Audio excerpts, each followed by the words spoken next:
Right, so what we've got is a system that we've looked after for a few years in Stockport, but now we're going to go and put in some, replace all the PIRs and put in a few wireless bits and pieces. Why are we doing the wireless bits? Because they decided to cut some cables by accident, so you know, that's the beauty of having this new system. We can, hybrid system, put some wireless bits, wired bits on, and upgrade the whole lot.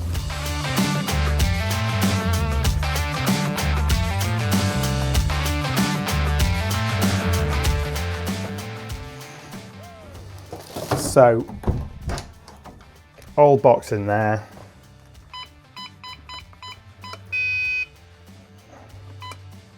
So, as I said, cables all got damaged. Only ended up with half an alarm system.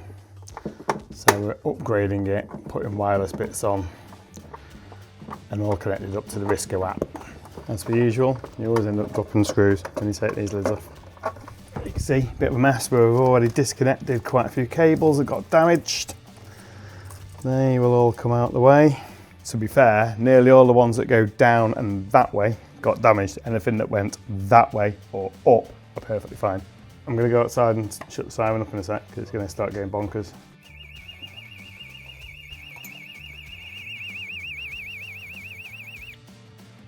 Amazing, isn't it? Even a 25-year-old alarm box, SAB battery, still working. So if someone kills the power and disconnects your battery, it still goes. Compare the market.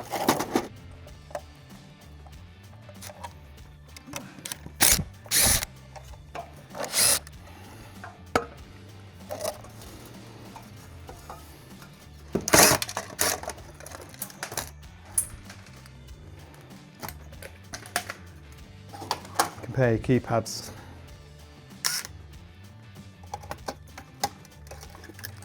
Pull the fuse out, but we'll still listen.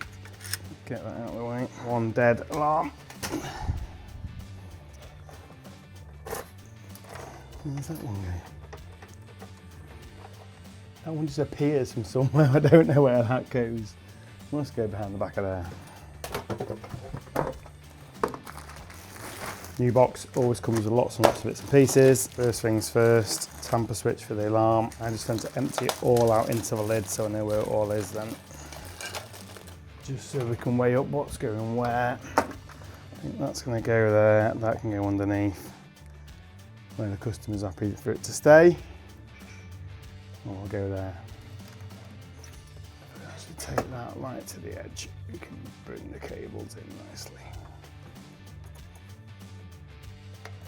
So you do love a wooden back plate, but we obviously don't want to put massive screws in because of all those little fellas there. That will give you some kind of fizzy little dance.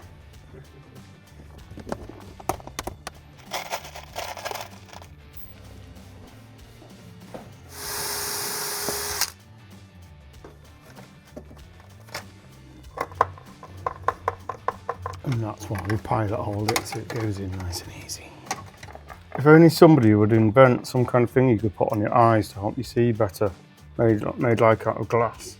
Yeah, and just magnify it. It would just make things slightly better. It would be handy.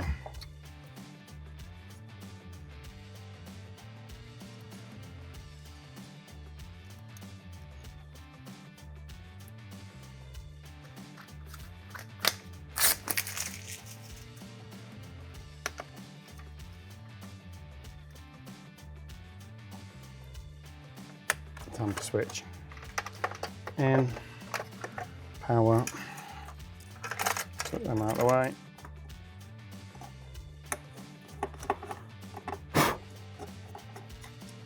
So, because when they put the floor down, they cut a load of cables, that's why we're replacing the PIRs and the door contacts and the shock sensors at the back end of the house with some wireless bits and pieces.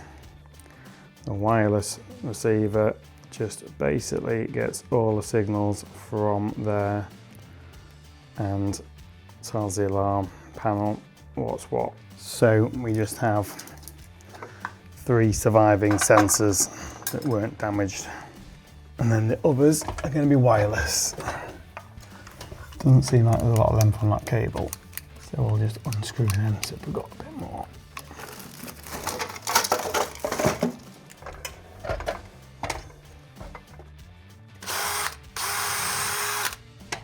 Cable's just long enough.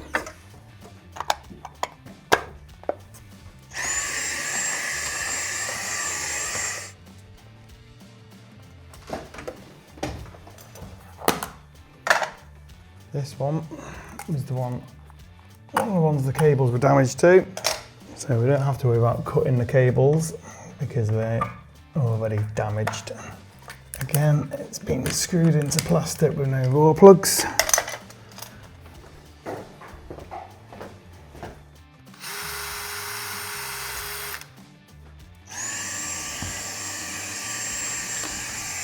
So again, cable damage all the way through here.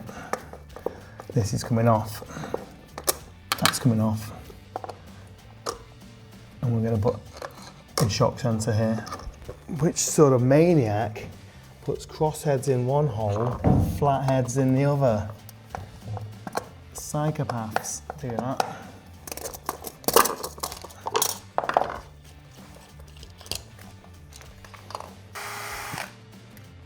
Always screw one half first,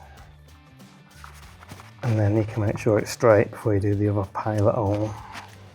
On that, go on there, and that, gonna go on there. Yeah, that's almost like a structural. That's You need to speak to the architect. That's part of the architecture. That starting that down there.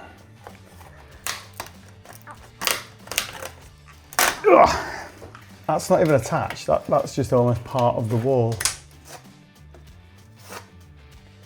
We have a very practical customer that is quite happy to do a bit of decorating, fill that in.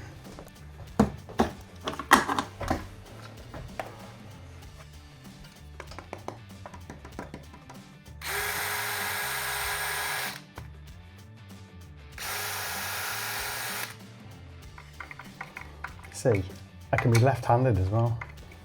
Shock sensor for the door, PIR to go up there, on to the next one.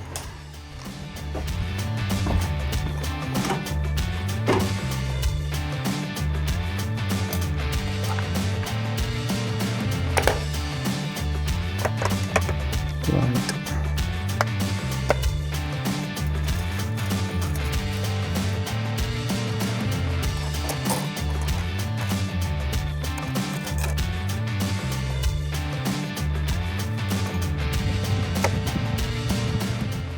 Power up, let's go.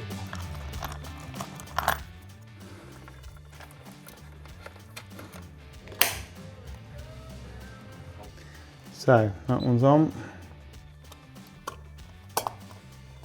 It'll go on.